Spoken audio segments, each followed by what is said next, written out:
Welcome home, brave heroes. I'm Ash. This is HeroQuest, and it's Monday, which means this is the BWODECast, the long-form podcast-styled series in which I blab about whatever I decide the topic of the week is, and you simply, safely drive to or from work or school or the grocery store or abroad and or paint your minis. I don't know why I said and. You're not going to drive to school while you're painting your minis.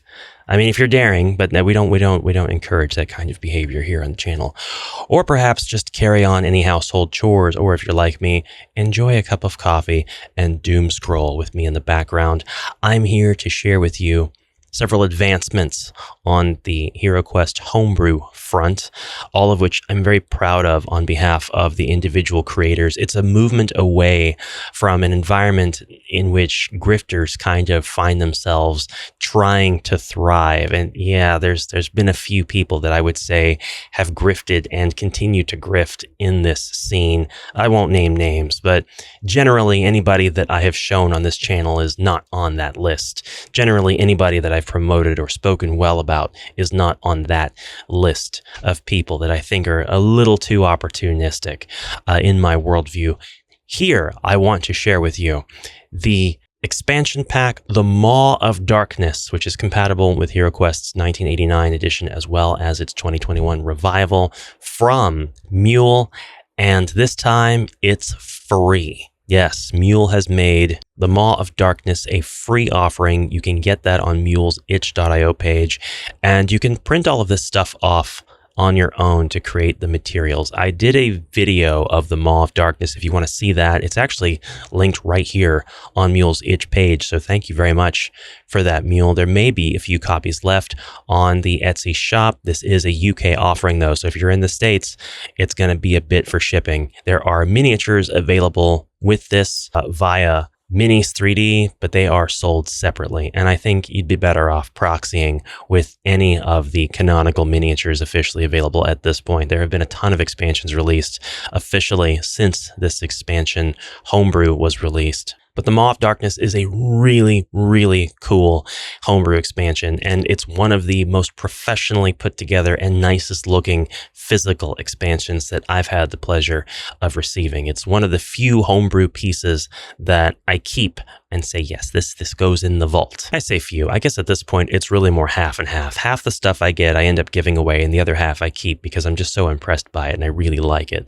That's not to say that the stuff that I don't keep is stuff that I'm not impressed by. But if I'm not impressed by it, I'm absolutely not keeping it. That's MULE. MULE, thank you very much for making this free for everybody now. And like I said, there may be a few more physical prints available, but after they're sold out, I doubt it's going to make a resurgence because this does take time to craft. This is a craft. Next up, Nehekaran has legendary boss dice. This is a set that I hope to review on the channel here very soon in person, as well as the not accompanying, but also released fairly recently, Old World Alchemy deck. Not quite hot on the heels of, kind of cold on the heels of. In fact, the trail kind of went cold completely of the Old World Armory deck, which is one of my favorite homebrew sets for HeroQuest because along with the power dice, it completely changes the dynamics of any given enemy or hero at any time you choose. It can wildly change the difficulty rating of any entity in the game, and the homebrew deck of equipment gives you so many options to gear up your heroes, and you have a lot of different ways to challenge them to earn that gear. And if it needs to be just a purchase of gold, well, the gold values are all on the cards. So that's all stuff that I really love because there's so many different ways to use the power dice and the Old World Armory. This is another set of power dice. This time we have extremely dangerous combinations here. We have each face with multiple icons. There's not a single face that only has a single skull or whatever. There's two skulls on one face, two faces, three skulls on another face. This is unheard of. This is an extremely dangerous roll. We have one face that has two white shields, a face with two black shields, and a face with three black shields. Obviously, you don't need these dice. You can take your existing combat dice that are with the base game, and you can simply create an enemy and say, if he rolls a black shield, that's all 3 black shields. Or if he rolls a skull, then it's going to be 2 skulls instead. If he rolls 2 skulls, 1 skull on 2 different dice, then that's going to be 3, and so on, Or you could use a standard D6, which would probably be a little bit easier on paper to suss that out. But if you want the visual appeal and you're a fan of the power dice like I am because of the immediate recognition of these combat symbols on your board at your table, this is a must. And these look different than all the other power dice because they are this lovely translucent purple with this gold leaf inlay. It's designed by Hecaron or Forges of Nuln. I'm an absolute fan of this creator. But as Forges of Nuln says, you use these very delicately, very carefully, because even adding one of them to a monster can absolutely break the game with how much power it's giving that monster. In my own worldview, when you finally are ready to make that final quest and the heroes are traversing through the last corridor to get to the center room for the last time, knowing full well what lies beyond its doors, and you are ready for them to face the ultimate enemy to end all of your games, and you place Zargon in that room, Zargon themselves, you will use 6 of these dice. That's my view. That's how I would do it. This makes the enemy just absolutely almost impossible to defeat. You need a lot of luck to get through these symbols, or you need them to roll skulls every time you attack. It's as simple as that. You're going to need Genie, you're going to need a lot of range stuff, and I imagine your Zargon is going to have the entire Dread deck of spells. But anyways, enough of that. Awesome offering from Forges of Nuln, and can't wait to get my set. This is probably one of the most important things because it empowers people to do things on their own. As you know, HispaZargon made the Dark Company expansion and was unbelievably kind enough to send me a physical representation of this.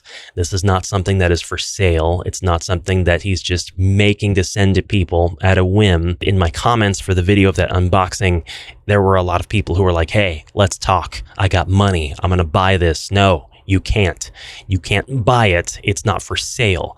The materials you can procure and the subject matter is free. It is available right now and has been since before that video was posted.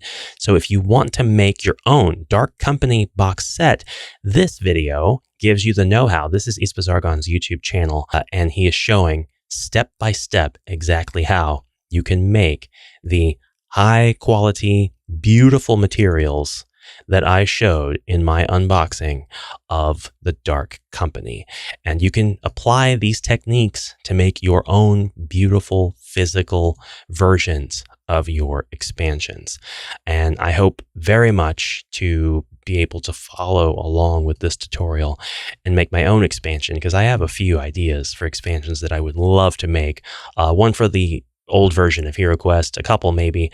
You could use this to make the physical version of Lair of the Beastmen, or Mound. It's not, what is it now? Barrow of the Beastmen. It was never Lair of the Beastmen. But this in-depth hour-and-a-half long video goes over everything you need. Sizes of media, how to make the cards. And there's a lot in here that's very focused towards like the longevity of these materials. So if you follow the steps and you produce these materials, they're going to last a long time also. It is just a testament to the care of, well, HispaZargon in general, but also the direction that the community is going now. So these are just 3 examples, the ones that were brought to my attention that signify that the community is headed towards an even better place than it is now. These are offerings of skill and craftsmanship and freedom, things that are distributed so that you can have it.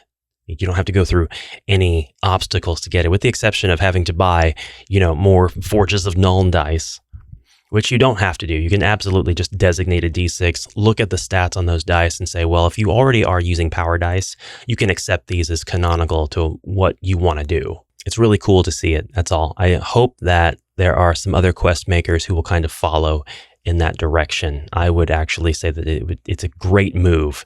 And maybe if an expansion goes so long commercially available, which there are discussions around whether or not that should even be a thing. But if it goes so long after being commercially available, maybe it is time to just put it up there as something free for the fans, for the followers, for the people who have helped you to get it to that point as a creator. I know I've complained about select books in the Sunday Quest series having AI art, but the good thing about the non-named Sunday Quest series of books is that Giles has always made those quests free. They're accessible right now. You don't have to buy any of the Sunday Quest books because essentially they are just compilations of the free quests, the non-named Sunday Quest books. Sunday Quest Adventures or Sunday Quest Quests 110 through 120, that's your non-named one. If it's got a name like The Revival of Cassandria or The Triumph of the Witch Lord, those are the ones that I generally have been trying to stay away from due to their AI art involvement. However, I will say also, as a segue to that segue, that Giles has been sharing some art that is actually being provided by a real artist that is pointing towards a future Sunday Quest volume that will have human-made art. And that, again, is a fantastic move in the best direction for a series like that.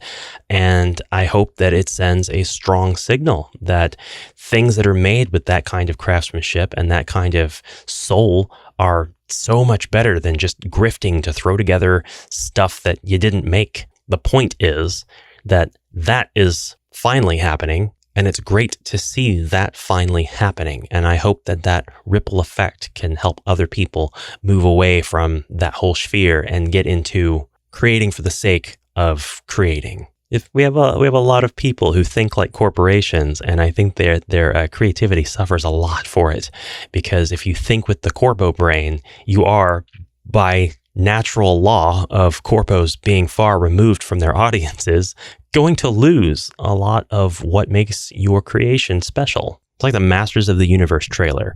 The trailer itself is garbage. I mean, if you're a Motu diehard, you're going to love the movie regardless. But the commercial, the trailer for it suffers so badly from what I feel is just the norm for action movies of any kind, sci-fi, fantasy, whatever big property that has money behind it. It's going to have people at a table in a boardroom saying, we need more drum sounds. We need more percussion. That builds the excitement. We need that droning of strings in the background to build the tension. Yeah, we have a chart here that says that that's exactly how that works every single time. We need Jared Leto in our movie. This is where I lose those 5 subscribers who are like, not you too, Ash. You don't like Jared Leto? That's the last straw. I'm not going to get on my Jared Leto rant right now. I just want to say that when Skeletor popped on the screen, all I could think was, man, this is so much CGI. This is so much CGI. They really could have leaned hard into practical effects, and the target audience would have loved it. We would have loved it. I would have been so excited. But instead, it's dun, dun, dun, dun. Always with the 4 percussion shots in a row. And then the slight change in tone. Yes, I'm going on a rant right now that might make any sense. It's fine. And then the one-liner that sounds stupid because it's supposed to be comedic, but it's kind of cringy. And then dun, dun, dun, dun. And it's over and over again. Watch the trailer. You'll see what I'm talking about, I think. Maybe not. Maybe you love the trailer. And if so, I'm not insulting you. You're fine.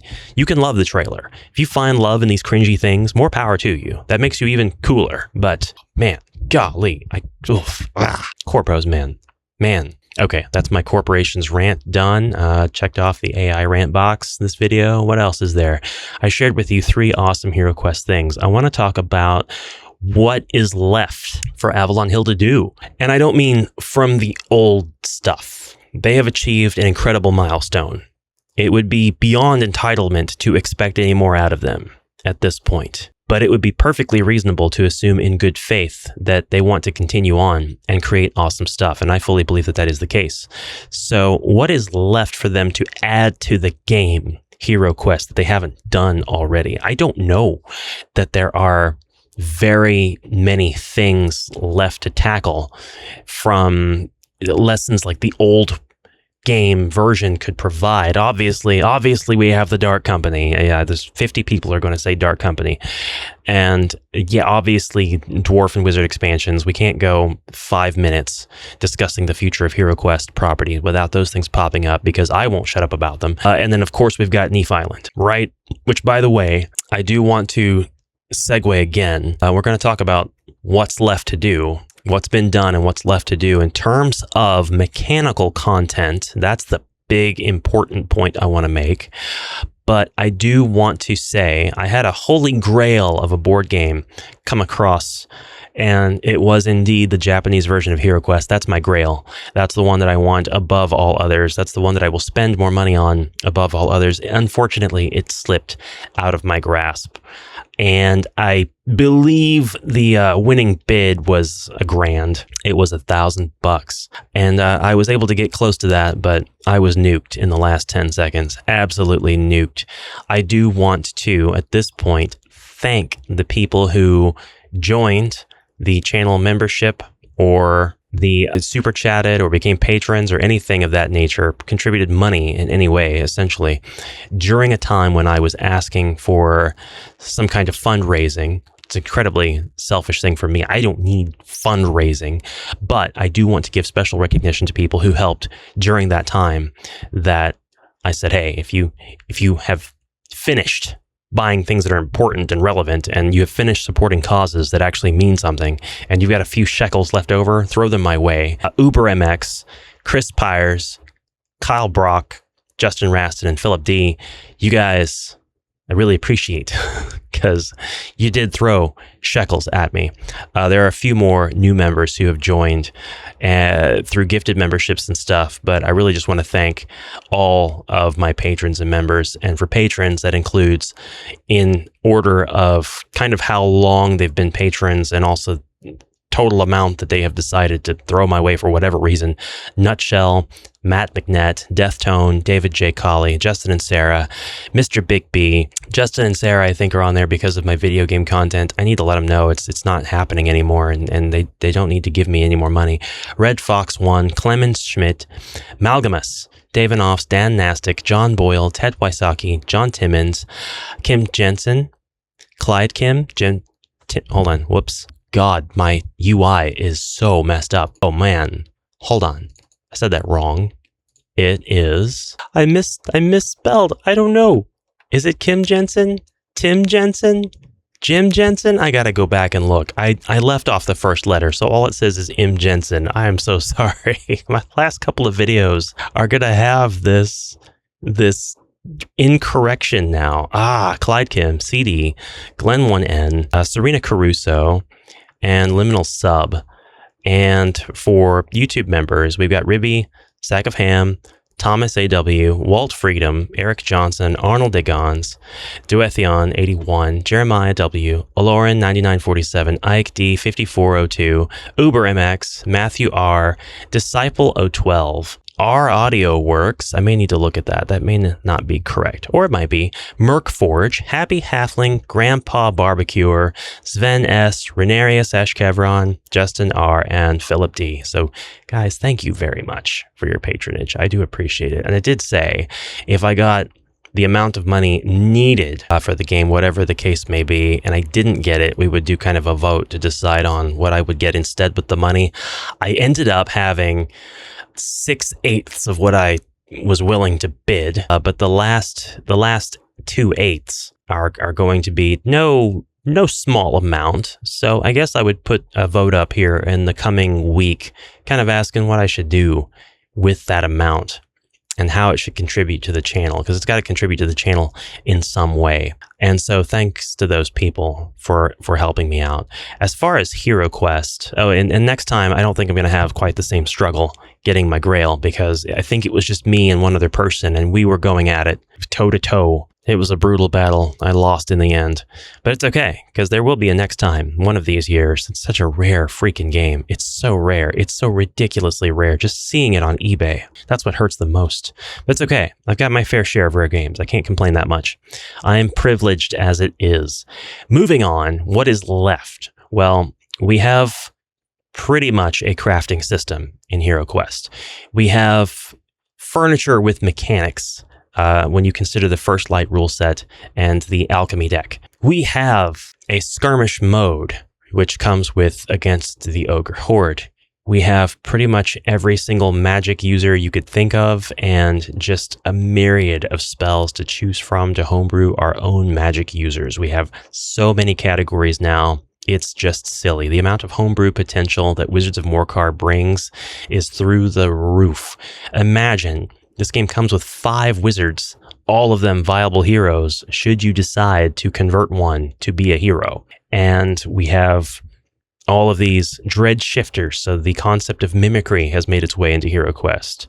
We have the outdoor tiles of Jungles of Delthrak and Avalon Hill have given us the choose-your-own-adventure framework to create campaigns that change based on choices you make either in between quests or during crucial decisions in quests themselves. There's not a whole lot left to cover in terms of mechanics.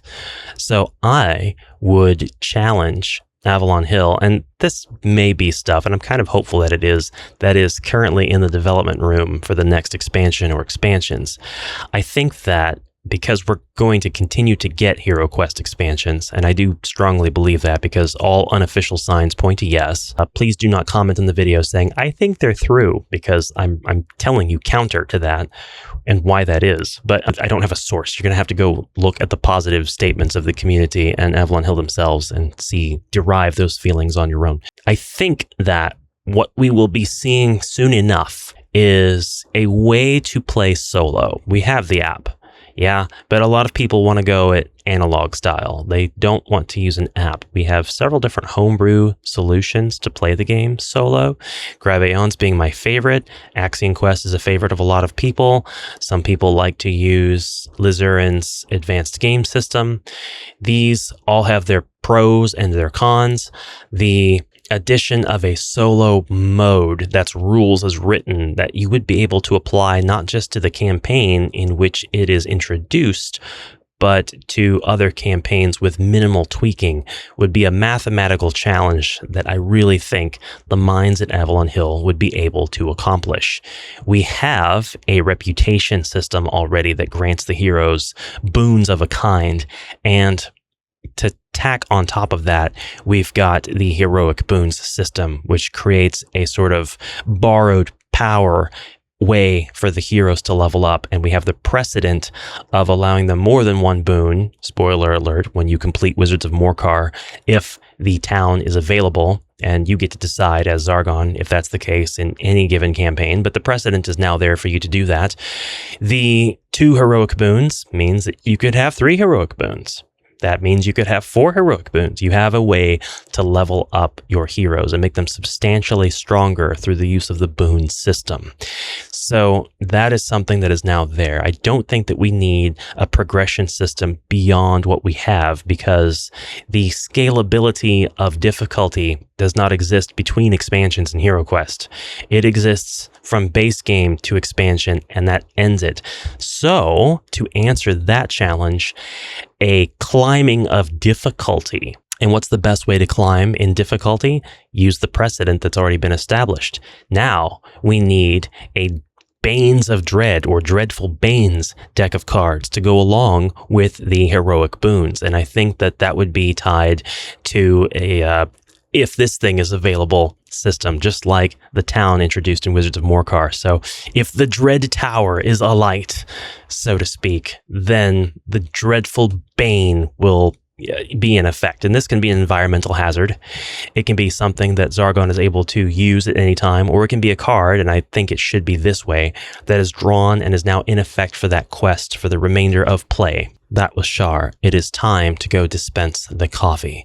And with that, I think I was able to actually get all of the things that I would expect to see very soon in future expansions. I need to, disclaimer, I have no inside knowledge. These are things that I think would naturally come to the game development process and line of thinking based on what has already been established, introduced, built for us for the contemporary version of the game. And I think that one of the challenges is scaling the difficulty up, because we've scaled it down with the heroic boons, and scaling it up is something that a lot of players have talked about and want to have happening for their games. Because once your heroes get to a point where they're so powerful, you're steamrolling everybody, and Zargon's having to make constant creative decisions to try to introduce more challenges, which of course things like the power dice from Forges of Nuln can easily help you with. So yeah, again, the homebrew really does a lot of heavy lifting in our contemporary HeroQuest games, but the idea that the enemy could also have a card that influences the way that everything on the board behaves, such as extra strong skeletons or whatever, that is a very enticing idea to have in a rules as written, designed expansion. Anyway, guys, that is about everything I have for now, and I've pretty much shared everything that I can think of. So we'll do this again here in a couple of weeks, mentor willing, and I will see you. Thank you very much for your kind attention. I hope you made it to wherever you needed to go safely in these cold and snowy times. And I will see you in the next exciting adventure. Until then, onward, brave heroes, for now.